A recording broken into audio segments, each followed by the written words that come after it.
नमस्कार, मी श्वेता अंकले. तरुण भारतच्या न्यूज बुलेटिनमध्ये आपल्या सर्वांचे स्वागत. आता पाहूया ठळक घडामोडी. देशातील महिला सक्षमीकरण होणं गरजेचं असताना भारतीय जनता पार्टीकडून महिलांचा अपमान केला जातोय. भाजपचा चेहरा वर्तणूक चरित्रहीन आहे. नारी विरोधी, युवा विरोधी, शेतकरी विरोधी, दलित, आदिवासी आणि शोषित विरोधी असा भाजपचा चेहरा आहे, अशी टीका अखिल भारतीय काँग्रेस कमिटीचे सरचिटणीस रणदीप सुरजेवाला यांनी केली आहे. बेळगाव विमानतळावर आज सोमवारी सकाळी ते पत्रकारांशी बोलत होते. बेळगावमध्ये काँग्रेसचे ऐतिहासिक अधिवेशन झाले त्यावेळी जवाहरलाल नेहरू व गंगाधरराव देशपांडे हे दोघे जनरल सेक्रेटरी होते. त्यांनी महात्मा गांधीजींना निमंत्रित करून त्यांच्या अध्यक्षतेखाली बेळगावमध्ये काँग्रेसचे अधिवेशन भरवले होते. त्यामुळे बेळगाव हे भारतातील एक महत्त्वाचे स्थळ बनलं आहे. बेळगावमध्ये 1924 मध्ये झालेल्या काँग्रेसच्या अधिवेशनापासून स्वतंत्र भारताच्या चळवळीला प्रारंभ झाला होता. या अधिवेशनाच्या माध्यमातून गांधीजींनी बेळगावमधून देशातील नव्या अध्यायाला प्रेरणा दिली. या आंदोलनाद्वारे जाती, धर्म वगैरे सर्व भेदभाव बाजूला सारून स्वातंत्र्य लढ्याला आरंभ करण्यात आला होता. आता पुन्हा एकदा बेळगावमध्ये येत्या 26 व 27 डिसेंबर रोजी काँग्रेस अधिवेशनाचा शताब्दी सोहळा कार्यक्रम आयोजित केला जाणार असल्यानं स्मृतींना उजाळा मिळणार असल्याचं सुरजेवाला यांनी सांगितलं. बेळगाव कॅम्प येथील महात्मा गांधी सर्कल ते हिंडलगा गणेश मंदिर पर्यंतच्या नवीन रस्त्याच्या कामाला आमदार आसिफ सेठ यांच्या हस्ते काल रविवार दिनांक 22 डिसेंबर रोजी उद्घाटन करण्यात आले.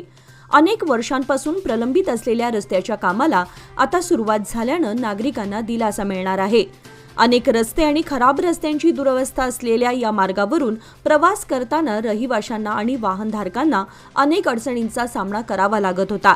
आता नवीन रस्ता बनवण्यात येत असल्यामुळे केवळ वाहतूकच वाढणार नाही तर परिसराच्या सर्वांगीण विकासातही हातभार लागेल, ज्यामुळे रहिवाशांना, गणेश मंदिराला भेट देणारे यात्रेकरू आणि मार्गावरील व्यावसायिकांना याचा लाभ होणार आहे.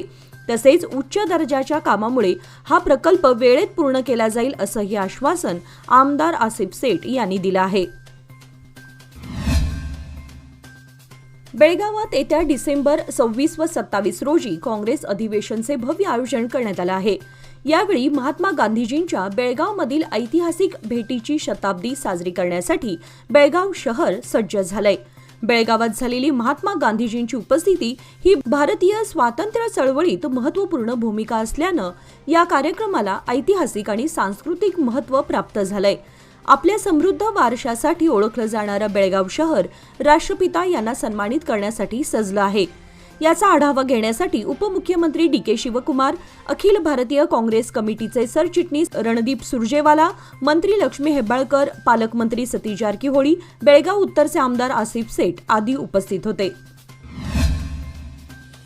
लोकमान्य कोऑपरेटिव्ह सोसायटी आयोजित लोकमान्य प्रीमियर लीग आंतरविभागीय क्रिकेट स्पर्धा बुधवार दिनांक 25 डिसेंबर ते 28 डिसेंबर दरम्यान एसकेई प्लॅटिनम ज्युबिली मैदान अनगोळ बेळगाव येथे आयोजित करण्यात आली आहे. सदर स्पर्धेमध्ये 12 संघांचा सहभाग असून अ गटामध्ये पुणे, मडगाव, तरुण भारत गोवा व ब गटामध्ये मुंबई, कोल्हापूर व मॅनेजमेंट, सी गटामध्ये रत्नागिरी, सांगली, तरुण भारत बेळगाव आणि सावंतवाडी, डी गटामध्ये बेळगाव, कॉर्पोरेट व म्हापसा आदी संघांना विभागण्यात आलं आहे. बुधवार दिनांक 25 रोजी उद्घाटनाचा सामना सावंतवाडी व तरुण भारत बेळगाव यांच्यात सकाळी खेळवण्यात येणार आहे. दरम्यान 10 षटकांचे सामने टेनिस बॉलने खेळवले जाणार आहेत. या 4 दिवसीय क्रिकेट स्पर्धेचे थेट प्रक्षेपण तरुण भारत यूट्यूबच्या माध्यमातून दाखवलं जाणार असून क्रिकेट प्रेमींना घर बसल्या याचा आनंद घेता येणार आहे. मराठा सहकारी बँकेच्या काल झालेल्या निवडणुकीत सत्ताधारी गटाच्या पॅनलने आपली सत्ता कायम राखली आहे. या चुरशीच्या निवडणुकीत सत्ताधाऱ्यांनी केवळ सामान्य गटातील 1 जागा वगळता सर्व जागांवर विजय मिळवलाय.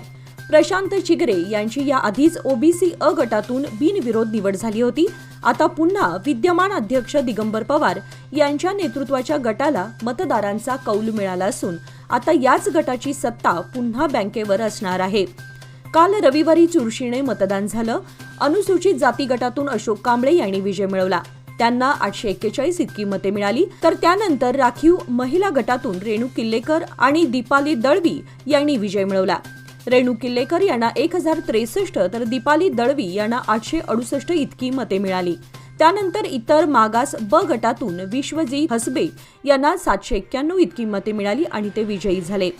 अनुसूचित जमाती गटातून लक्ष्मण नाईक यांनी विजय मिळवला असून त्यांना 921 इतकी मते मिळाली. विद्यमान संचालक लक्ष्मण होनगेकर यांनी कदम पाटील यांना पराभूत केले, तर विनायक होनगेकर हे 9व्या जागेसाठी निवडून आले.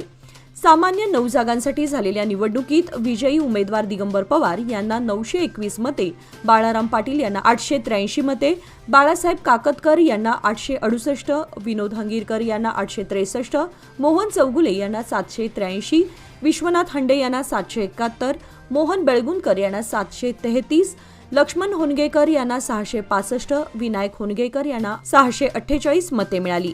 या निवडणुकीचा निकाल ऐकण्यासाठी रात्री उशिरापर्यंत लोकांनी बँकेसमोर गर्दी केली होती. निकाल घोषित करण्यात आल्यानंतर सत्ताधारी गटाच्या समर्थकांकडून गुलालाची उधळण करून तसेच फटाके वाजवून जल्लोष करण्यात आला. कर्नाटकातील युवा फुटबॉल सामन्यामध्ये ऐतिहासिक कामगिरी करत बेळगाव युनायटेड फुटबॉल अकादमी म्हणजेच बुफाच्या अंडर-7 संघाला राज्य चॅम्पियनशिपचा मुकुट देण्यात आलाय. आपल्या उत्तम खेळाने आणि सांघिक कामगिरीने बेळगावच्या युवा खेळाडूंनी अंतिम फेरीमध्ये बेंगळूर एफसीवर 8-0 अशा गुणाने राज्यातील काही सर्वोत्तम संघांना पराभूत करत विजेतेपद पटकावलं आहे. हा विजय संघासाठी केवळ अभिमानाचा क्षणच नसून युवा फुटबॉल प्रतिभेला जोपासण्यासाठी कटिबद्ध असलेल्या बेळगाव युनायटेड फुटबॉल अकादमीसाठी एक महत्त्वपूर्ण कामगिरी आहे. बुफाचे अध्यक्ष अमान सेठ यांच्या नेतृत्वाखाली सदर अकादमी बेळगावातील तळागाळातील फुटबॉल संघाचा मजबूत आधारस्तंभ बनली आहे. या ऐतिहासिक विजयानिमित्त शनिवार दिनांक 21 डिसेंबर रोजी सत्कार समारंभ आयोजित करण्यात आला होता. यावेळी आमदार आसिफ सेठ, बुफाचे अध्यक्ष अमान सेठ यांच्या हस्ते युवा चॅम्पियन्सचा गौरव करण्यात आला. यावेळी प्रमुख स्थानिक नेत्यांच्यासह प्रशिक्षक, कर्मचारी वर्ग आणि पालक उपस्थित होते. पायोनियर अर्बन बँक व मराठा कोऑपरेटिव्हच्या संचालकपदी निवड झाल्याबद्दल दलित समाजाचे नेते मल्लेश चौगुले व अशोक कांबळे यांचा दलित संघर्ष समितीच्या वतीने सत्कार करण्यात आला. यावेळी डॉक्टर बाबासाहेब आंबेडकर उद्यान व छत्रपती शिवाजी महाराज उद्यान येथील मूर्तींना पुष्पहार घालण्यात आला.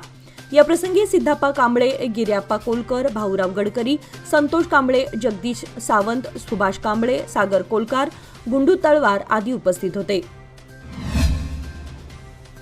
भरधाव कार नियंत्रण सुटून थेट रस्त्याकडेला असलेल्या मंदिरात घुसल्याची घटना शनिवारी पहाटे धारवाड पणजी महामार्गावरील चिंचेवाडी तालुका खानापूर येथे घडली.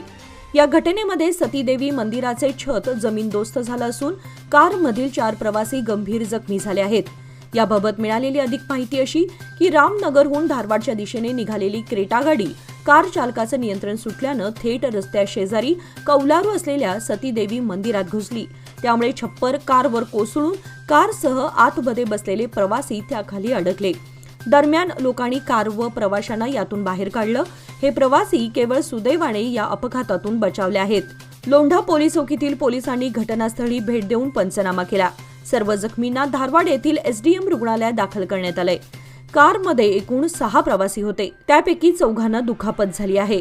जखमींमध्ये कार चालक शरण कुमार पी, सुगंधा चळवी, एक 7 वर्षाची बालिका तसेच 2 वर्षाच्या बालकाचा यामध्ये समावेश आहे. ते सर्वजण गोव्यातून धारवाड मार्गे बेंगळूरला जात होते. खानापूर तालुक्यातील गणेबैल जवळील भूतनाथ यात्रेचा मान यंदा माळ अंकले या गावाला मिळाला असून ही यात्रा उद्या मंगळवार दिनांक 24 डिसेंबर रोजी सुरू होणार आहे. उद्या दुपारी 12 वाजता महापूजेने या यात्रेस सुरुवात होईल. दरम्यान भाविकांसाठी महाप्रसादाचं आयोजन करण्यात आलं असून बुधवार दिनांक 25 रोजी यात्रेची सांगता होणार आहे. यात्रोत्सव काळामध्ये विविध धार्मिक आणि सांस्कृतिक कार्यक्रमांचं आयोजन करण्यात आलं आहे. ग्रामस्थ आणि श्री भूतनाथ मंदिर व्यवस्थापन मंडळाच्या वतीने यात्रोत्सवाचं आयोजन करण्यात आलं असून भाविकांनी याचा लाभ घ्यावा असं आवाहन करण्यात आलंय. खानापूर तालुक्याच्या दक्षिण आणि पूर्व भागात हत्तींनी अक्षरशः हैदोस मांडलाय. रविवारी हत्तीने सावरगाळीतील शिवारात घुसून शेती अवजारांसहित ऊसाचं प्रचंड नुकसान केलंय.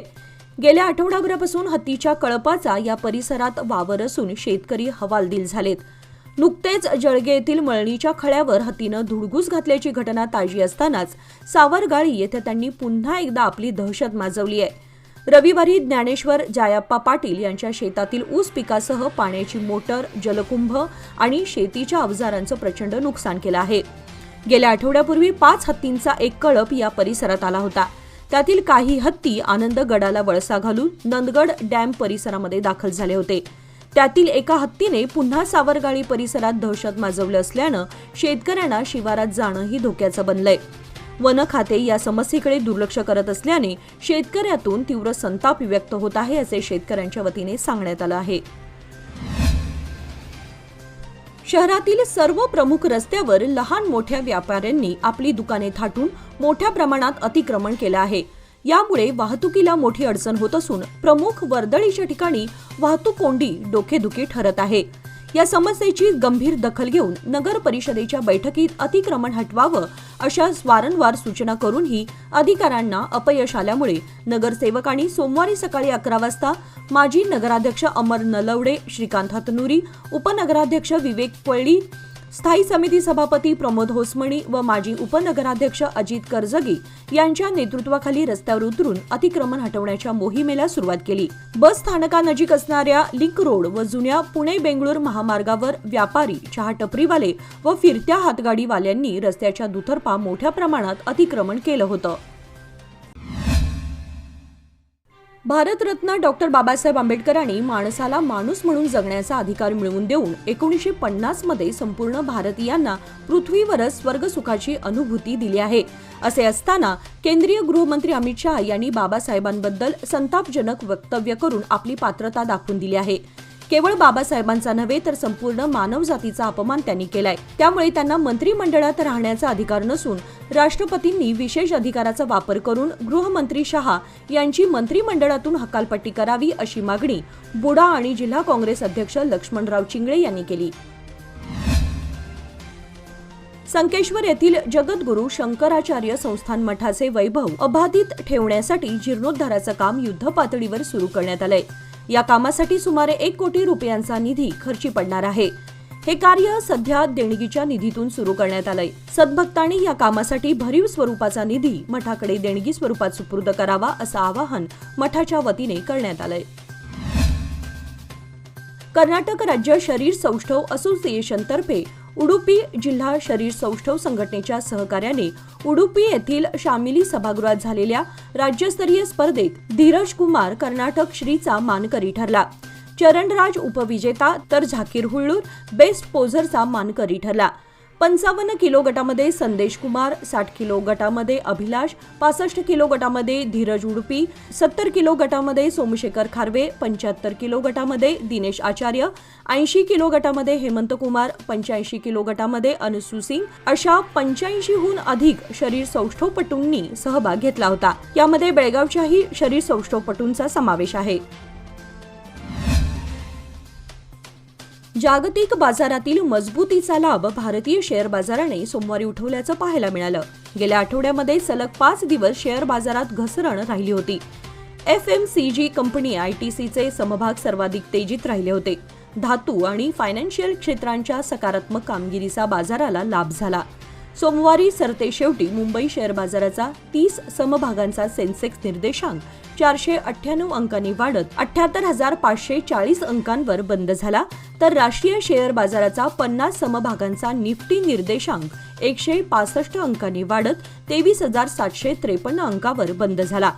सोमवारी सेन्सेक्समध्ये 900 अंकांपर्यंत तेजी पाहायला मिळाली. निफ्टीतील 39 कंपन्यांचे समभाग तेजीत तर 11 समभाग घसरणीसह बंद झाले. विदेशी चलन साठ्यामध्ये 2 अब्ज डॉलर्सची घसरण झाली असल्याचं दिसून आलंय. 13 डिसेंबरला संपलेल्या आठवड्यामध्ये भारताचा विदेशी चलन साठा 2 अब्ज डॉलर्सने घटून 652.87 अब्ज डॉलर्सवरती घसरलाय. रिझर्व्ह बँक ऑफ इंडिया यांनी ही माहिती दिली आहे.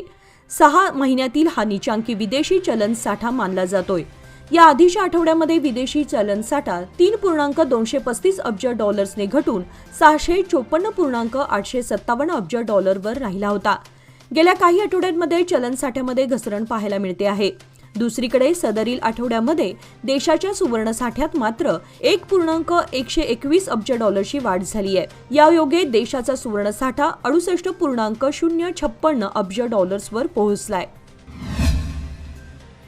केवळ गुन्हेगारी कारस्थान या एकाच मुद्द्याच्या आधारावर कोणावरही कारवाई करू नका असा आदेश प्रवर्तन निदेशालयाने अर्थात ईडीने आपल्या अधिकाऱ्यांना दिला आहे. अनेक मोठ्या राजकीय नेत्यांच्या विरोधात दाखल केलेली गुन्हेगारी प्रकरणे न्यायालयात टिकलेली नाहीत असा अनुभव आल्यानं निदेशालयाने आपल्या कार्यपद्धतीत परिवर्तन करण्याचे संकेत या आदेशाच्या माध्यमातून दिलेत. याचबरोबर आजचे बातमीपत्र इथे संपले. अधिक माहिती आणि ताज्या घडामोडींसाठी पाहत रहा तरुण भारत न्यूज चॅनल. तसेच आमच्या चॅनलला लाईक, शेअर आणि सबस्क्राईब करायला विसरू नका. आणि विश्वासार्ह बातम्यांसाठी दररोज वाचा दैनिक तरुण भारत. धन्यवाद.